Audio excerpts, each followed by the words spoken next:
Madame, Monsieur, bonsoir. Merci de votre fidélité à cette émission Le Grand Plateau de ce soir, qui reçoit donc un scientifique pour parler également de son œuvre scientifique. Dans cette émission d'aujourd'hui, on va parler de la politique. Alors, la nation souffre donc d'un syndrome créé par l'exploitation et l'oppression depuis les temps d'avant Léopold. Ce syndrome qui s'est donc transmis de génération en génération empêche le pays de démarrer, car tout le monde est donc préoccupé par les complexes d'infériorité et vis-à-vis de l'Europe. Alors, comment faire? Il faut chercher donc à changer la situation. Madame, Messieurs, c'est donc la problématique autour de cette émission qui va donc devoir analyser un thème essentiel pour notre pays, notamment. Il s'agit de l'héritage post-traumatique du roi Léopold au Congo. C'est donc l'intitulé de l'ouvrage de M. Irénée Kambe Mbombo. Il est donc chercheur et doctorant dans une des universités européennes. Il a accepté de venir donc commenter, présenter son œuvre scientifique à travers votre émission, Les Grands Plateaux. Irénée, bienvenue au Grand Plateau.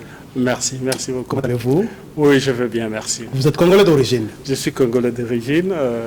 Vous habitez en Angleterre? J'habite en Angleterre depuis quelques années. Mais au départ, je suis ancien de l'université de Kinshasa ici, donc je suis congolais. Ça fait des années que vous avez quitté le pays? Ça fait à peu près 18 ans, que j'ai quitté le pays. Donc, j'ai pris cette occasion pour non seulement visiter la famille, mais aussi parler de cet ouvrage dont vous avez intitulé. Alors, vous revenez au pays 18 ans après, je ne sais pas, les contextes, même si apparemment vous ne vous intéressez pas plus de la politique, mais c'est la politique, vous ne vous intéressez pas de la politique et elle s'occupe de vous-même. Non, mais c'est exact. La politique, quand on ne s'y intéresse pas, mais elle s'intéresse quand même à vous. Je ne peux pas dire que je ne m'occupe pas vraiment de la politique, mais je ne m'occupe pas de la politique comme politicien, mais notamment en tant que chercheur, surtout en vivant à l'étranger, on ne peut pas ne pas s'intéresser à la politique parce qu'elle a beaucoup d'impact. Vous ressentez cet impact. Même à l'étranger. De l'étranger, depuis l'étranger, quelle image vous avez de votre pays, la République démocratique du Congo? C'est une image de désolation, une image qui fait honte un peu, si vous voulez. Surtout parfois même parmi d'autres compatriotes africains, par exemple camerounais ou d'autres pays africains, ils se moquent un peu généralement de nous. Mais heureusement, avec cette opportunité, je crois qu'on pourrait avoir un nouveau départ. Il y a de l'espoir qu'on peut avoir un nouveau départ. C'est pour ça justement que je voulais profiter pour en parler, surtout dans la perspective. Mais une certaine dose. Voilà, tout à fait. Alors, qu'avez-vous trouvé? On va terminer rapidement sur ce point-là. Qu'avez-vous trouvé d'essentiel aussitôt de Touri? Aussitôt de retour, bon, j'ai vu déjà, je ne sais pas si c'est dans mon esprit, mais j'ai eu l'impression d'avoir un esprit d'apaisement, bien que les gens restent toujours un peu comme omnibulés ou hypnotisés, mais il me semble que il y a de l'espoir. Hein. J'ai vu ici et là des travaux de réaménagement. Donc, du moment que ça a commencé, bon, on espère que ça va aller plus loin. Quand vous voyez les visages de vos frères congolais quinois, un peu dans la détresse, tout dans à la fait. souffrance, ça vous inspire quoi? Sincèrement, ça fait un peu, ça fait mal au cœur, hein, parce que vous sentez, quand vous voyez ce genre d'image de la misère qui transparaît, vous êtes touché parce que vous êtes concerné. Nous sommes consanguins.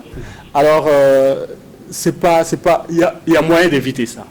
Alors, l'héritage post-traumatique du roi Léopold au Congo. Ça veut dire quoi les thèmes? C'est quand même un thème assez particulier. Donc, c'est un thème assez particulier, c'est vrai. Pourquoi? Parce que il y a du mélange entre la médecine où on parle de stress post-traumatique, et c'est un mélange aussi de l'histoire. Pourquoi de l'histoire? Parce que, comme on dit, hein, si vous ne connaissez pas d'où vous venez, vous ne pouvez pas connaître votre destination. Et il me semble qu'en ce moment, notre pays n'arrive pas à prendre conscience d'où il vient. Par conséquent, nous n'irons pas loin. Donc, nous ne saurons pas où aller. Voilà pourquoi ce titre de héritage post-traumatique du roi Léopold II au Congo, évidemment parce que la plupart des traumatismes ont commencé, d'ailleurs, bien avant même Léopold II. Alors, voilà pourquoi on va pouvoir analyser... Alors, bien avant justement d'analyser le contenu de votre ouvrage, est-ce qu'il y a un choix particulier, le fait de remonter jusqu'à l'époque de Léopold? Est-ce que ce n'est pas revenir un peu plus loin par rapport à l'évolution de la situation politique dans notre pays? Oui, tout à fait, ça paraît comme ça. Mais en y allant en profondeur, vous sentez qu'on ne peut pas aller très loin sans faire retour en arrière. Je vais vous donner un exemple. Vous avez... Est-ce que vous pouvez faire la cuisine? C'est possible. Voilà, quel que soit le plat. Hein, donc, je n'entre pas dans les détails. Mais je vais vous poser la question de savoir comment est-ce que vous avez appris à faire la cuisine? Ah, ça c'est... Je pense que c'est un peu compliqué, en grandissant. Voilà, en grandissant, en regardant la maman, les parents le faire, tout ça. Mes soeurs, mes voisins, tout voilà. ça, le faire.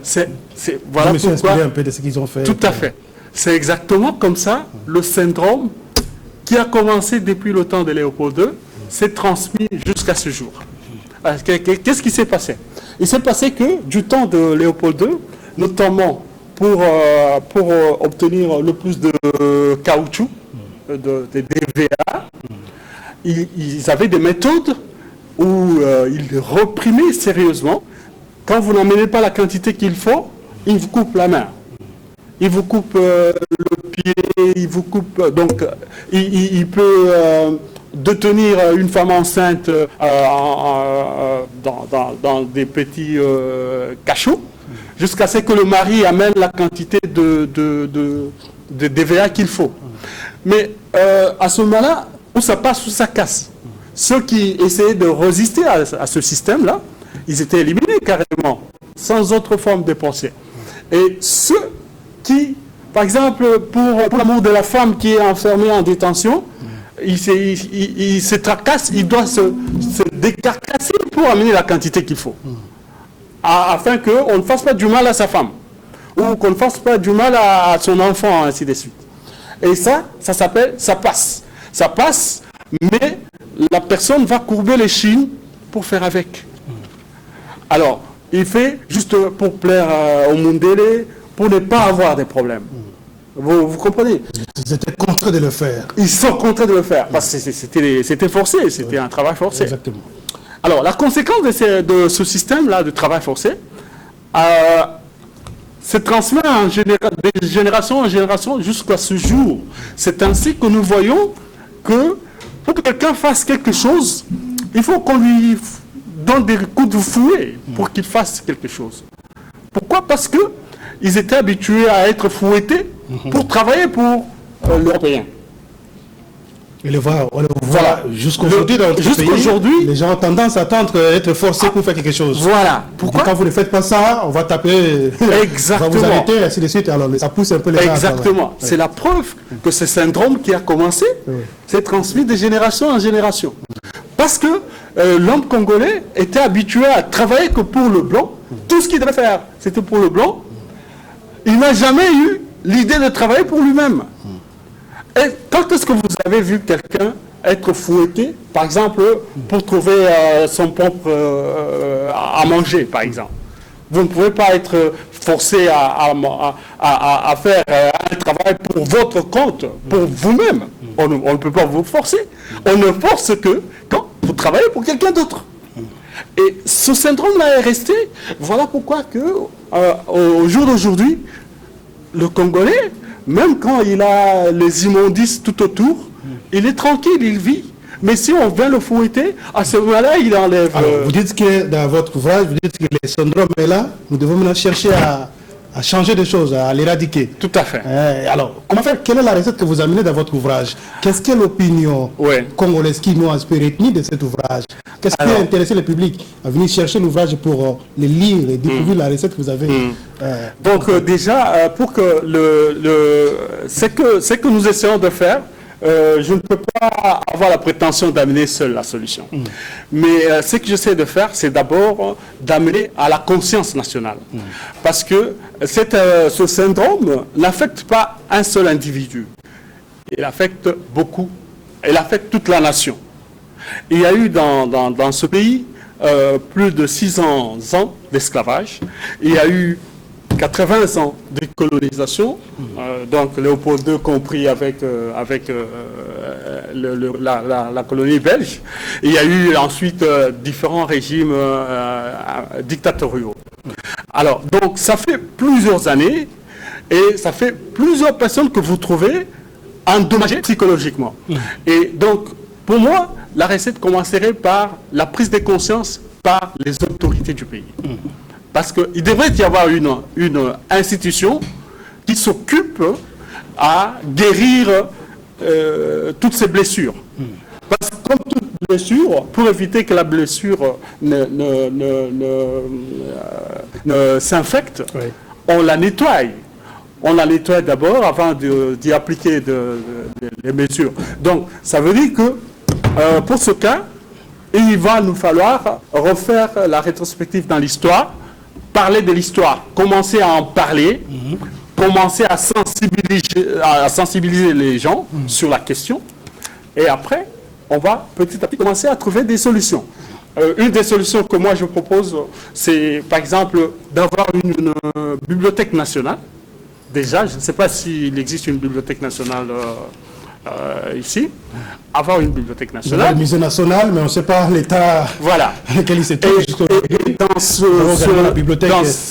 cette bibliothèque ou musée, il devrait y avoir des documents, des textes, des articles, tous les éléments qui retracent le parcours que le pays a enduré, qui retracent la résistance ou le travail que nos ancêtres ont commis, qui retrace l'héroïsme de certains de nos ancêtres que nous ne connaissons pas.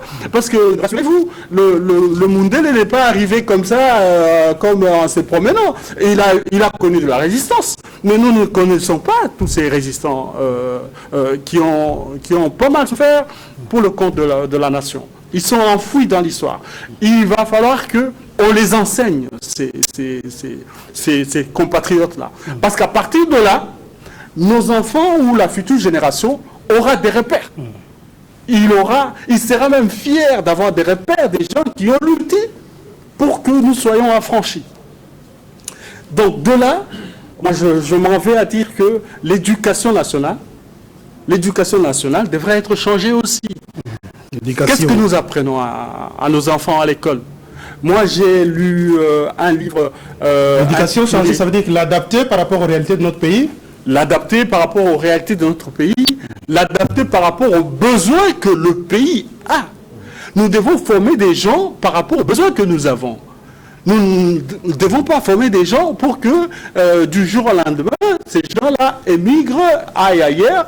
Même en allant ailleurs, ils sont sous-exploités. Tous nos médecins qui sont en Europe, ils ne sont pas payés comme médecins. Ils sont payés.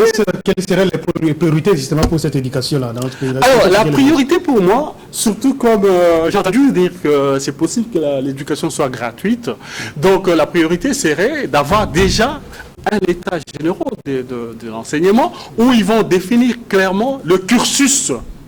Quoi enseigner à ces enfants-là? Parce que nous n'allons pas enseigner à ces enfants l'Empire carolingien alors qu'ils ne connaissent rien de ce qui s'est passé à Bonobo, de ce qui s'est passé à Beni, et ainsi de suite. Donc, on devrait enseigner les enfants et les sensibiliser par rapport à nos besoins. Donc, le cursus, pour moi, est très, très important. Donc, vous soulevez, il faut des bibliothèques pour... Tout à fait. Et puis, l'éducation. Alors, donc, on est en train de penser, j'entends aussi dire que au niveau du pays, on parle de la réconciliation nationale. Alors, on ne peut pas parler de la réconciliation nationale sans vérité. Et vérité, c'est quoi? Vérité, c'est nous dire qu'est-ce qui s'est passé pour qu'on en arrive là. Établir les responsabilités pour qu'on ne revienne pas là-dessus de la même manière. Il faut dire toutes les quatre vérités, il faut se pardonner avant de passer à la réconciliation. Avant de passer à la réconciliation. Alors, ce n'est pas un travail facile. Ce n'est pas un travail facile. Demander... Voilà pourquoi j'ai dit il faut une implication carrément de l'autorité de l'État, d'une institution étatique. Alors, mais comment faire pour se détacher de ceux-là qui ont souffert, nos frères, nos compatriotes à l'époque? Parce que vous parliez tout à l'heure de l'époque de Léopold II, exactement. Alors, pour travailler à l'époque, il fallait parfois subir des fouilles, etc. etc.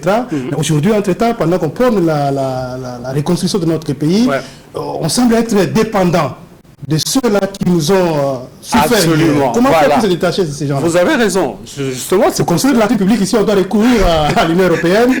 Construire l'Assemblée provinciale, il faut recourir à l'Union européenne. Et construire un petit truc ici, il faut recourir à la Belgique, à la France, etc. etc. C'est ça le syndrome. C'est ça le syndrome. Vous en parlez du côté de l'État. Moi, je vais vous en parler du côté de l'individu.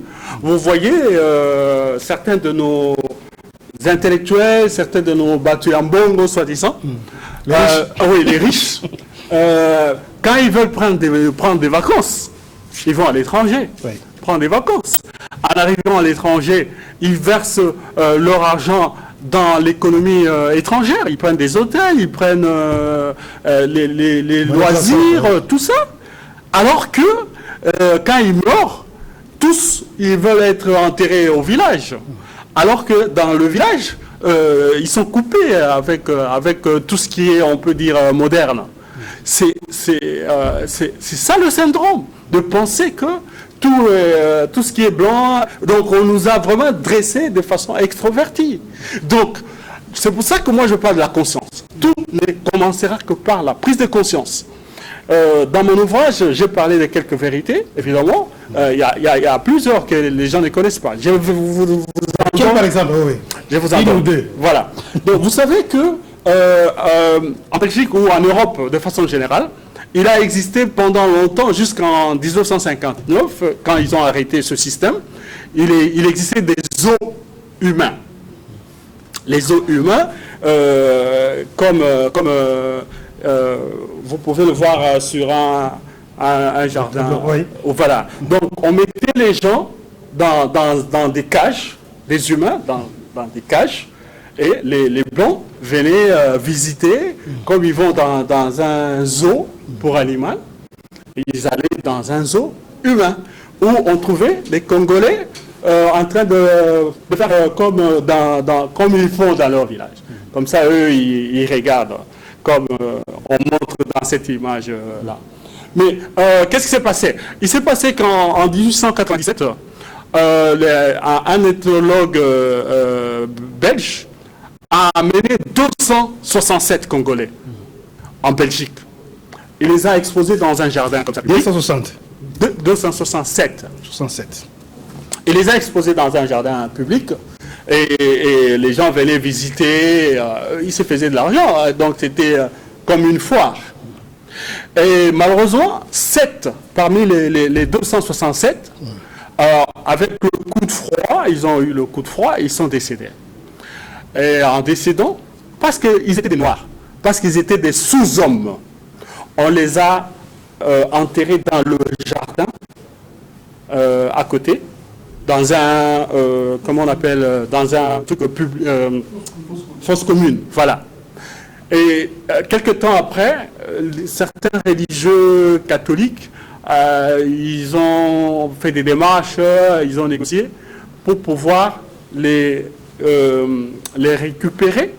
Et finalement, on les a enterrés dans l'enceinte d'une église de la Belgique, dans la Leuven. Donc, en y allant, vous trouvez cette tombe de ces compatriotes-là. J'y suis allé, j'ai eu la chair de poule. Donc, nous n'étions pas des humains. Nous ne méritions même pas d'avoir un cimetière en Belgique. Alors, ces tombes sont là jusqu'aujourd'hui. Ces tombes-là de nos ancêtres sont là jusqu'aujourd'hui, là, à Leuven. personne en Belgique, ou du moins la plupart de nos compatriotes en Belgique, ne sont pas au courant de ça. Est-ce que l'État congolais est au courant de ça? Je ne sais pas. Voilà pourquoi, justement, je dis, nous avons besoin de sensibiliser l'État. Nous avons besoin de sensibiliser. Vous connaissez les coutumes africaines, vous connaissez nos coutumes Qu'est-ce congolaises. que l'État fasse à ce moment-là par rapport à ça? Normalement, on devrait rapatrier ses compatriotes qui sont morts injustement. Est-ce qu'on peut aussi simplement parce tenter qu'ils un étaient jour de traduire l'État belge en justice? C'est possible? C'est possible, mais il y a plus que ça. C'est possible, il y a plus que ça. Mais d'abord, que la Belgique arrive à nous dire la vérité. Alors, exactement ce qui s'est passé. Je voudrais un peu que vous puissiez expliquer à l'opinion ce que vous avez écrit ici au 4e chapitre de votre ouvrage. Je rappelle donc le titre, l'héritage post-traumatique du roi Léopold au Congo. Alors, c'est l'ouvrage rédigé par monsieur Irénée Kayembe Mbombo. Le 4e chapitre, vous dites exactement ceci, le syndrome post-traumatique du roi, tout ça, vous dites, la vérité est que lorsque vous êtes au fond d'une fosse sombre et profonde, il n'y a nulle part où chercher, mais vers le haut. Ça veut dire quoi? Voilà, ça veut dire que nous, on avait, le pays, le Congo, avait déjà touché le fond. Je crois qu'il y en a même qui diraient que nous sommes allés au-delà du fond. Mais quand vous êtes dans le fond, vous n'avez pas d'autre choix que d'en sortir. Parce que vous ne pouvez pas aller plus bas que le fond. Donc, pour en sortir, justement, il faut chercher les voies et moyens pour pouvoir voir comment sortir de ce fond-là. Et nous, on est dans le fond. Donc, ça ne sert à rien de tergiverser, ça ne sert à rien de nous voiler la face, parce que quel que soit le niveau de richesse que vous avez, lorsque vous êtes à l'extérieur, vous n'êtes qu'un noir. Alors, ça va très vite, mais c'est très intéressant. On me fait déjà signe qu'il nous reste 5 minutes pour terminer cette émission. Oui. Alors, l'ouvrage comporte combien de chapitres? Je vois ici, il y en a 4, 5. Donc, l'ouvrage comporte 6 chapitres. 6 chapitres. Rapidement, dans les 2 premiers chapitres, j'essaye de poser les bases pour faire comprendre exactement d'où est venu ce syndrome. Et évidemment, le syndrome est venu du racisme. Parce que, évidemment, le départ, même pour Léopold II, pour qu'il arrive ici, c'était pas parce qu'il ne voyait pas les personnes, il voyait la richesse. Donc, il fallait aller quelque part, les sauvages. C'est comme ça que, justement, on vous dira, Léopold a qui civilisé Bissau. Alors, ça fait quand même presque près de 60 ans de notre indépendance qu'on va toujours continuer à parler de Léopold II dans notre pays. Il faut absolument qu'on en parle. Parce qu'on n'en a jamais parlé normalement. Est-ce que les problèmes ne se trouvent pas ailleurs? Non. Est-ce que l'aspect politique non, justement. D'implication négative, justement, tout ça est lié. Je vais peut-être, avec un peu de chance, dans mon prochain ouvrage, je suis en train Donc vous avez un autre projet à vous? J'ai un autre ouvrage que j'aborde et je l'intitule « Les guerres congolaises ». Alors, le 2e chapitre, on va aller rapidement. Donc, dans le 2 autres chapitres qui suivent, c'est là que j'aborde évidemment le syndrome post-traumatique. C'est une condition, c'est une maladie. C'est une maladie psychologique, et les médecins le diront. Et en tant que tel, il y a une façon de soigner cette maladie-là. Pour soigner une maladie, il faut avoir des spécialistes. Justement, voilà pourquoi j'ai dit... Par rapport à ces contextes que nous devons... Justement, en début de cette conversation, je disais que je ne peux pas avoir la prétention d'avoir des solutions.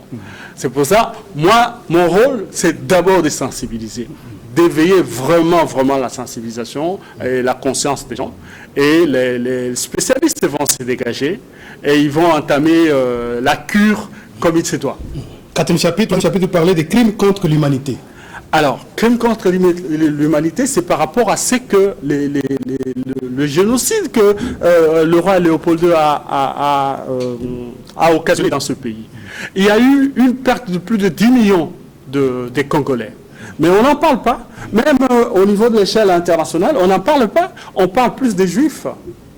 Pourquoi? Pourquoi? Parce que Le justement, Congo ne compte pas. non seulement le Congo ne compte pas, il est peuplé de Noirs, mais aussi, il faut que nous, les Congolais, nous-mêmes, nous prenions les choses en main pour en parler.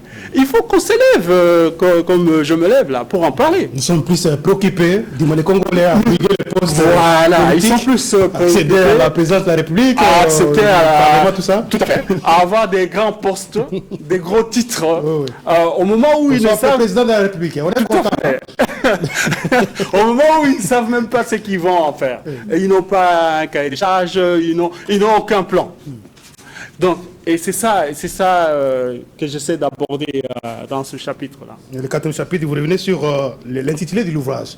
Le Tout à syndrome, Tout à fait, le parce que- syndrome post-traumatique. Oui, c'est pour lier maintenant par rapport déjà aux bases que j'ai posées en début du chapitre, qui sont la prétendue civilisation, la déshumanisation, parce que nous avons été déshumanisés.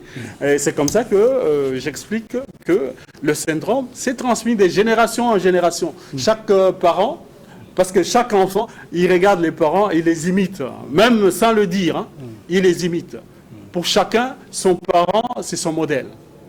Ah, si le parent a été avec les chines courbées, parce que Azobanganae Makambu, il ne veut pas beaucoup d'implications, l'enfant va devenir comme ça. Il y a encore le 5e chapitre qui vous abordez, vous parlez de le sujet du roi Léopold II. Quels sont ces sujets? Alors, ces sujets, en 10 secondes. ouais, ces sujets, c'est nous les Congolais. Oui.